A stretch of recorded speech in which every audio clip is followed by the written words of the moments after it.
ఒక్కసారి ఈ వీడియో చూడండి. मेरी रैंक 431 है। मैंने हर जगह टॉप किया। 10th में टॉप किया, 12th में टॉप किया, ग्रेजुएशन में टॉप किया, एमए में टॉप किया। पटवारी ज्वाइनिंग हुई मेरी, मैंने पटवारी में भी टॉप किया। मैंने जनरल की सीट से फाइट किया। मैं यहाँ सब इंस्पेक्टर बनी। सब इंस्पेक्टर भी मैंने अपनी कैटेगरी से फीमेल में टॉप किया।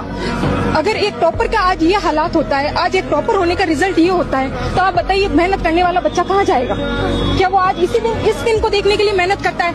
वो कॉलेज में टॉप करता है, वो स्कूल में टॉप करता है, किस लिए? ताकि उसका भविष्य अच्छा हो, वो अपने माँ बाप का सपोर्ट बन सके।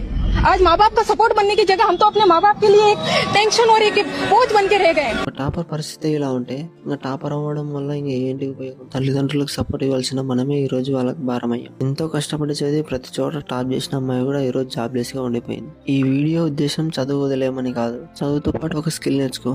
Like content creation, personal branding, stock market. ఒక జాబ్ మీదే ఆధారపడకుండా ఏదో ఒక స్కిల్ నేర్చుకోండి. దీంతో అగ్రి అయితే లైక్ చేయండి, షేర్ చేయండి, సబ్స్క్రైబ్ చేసుకోండి.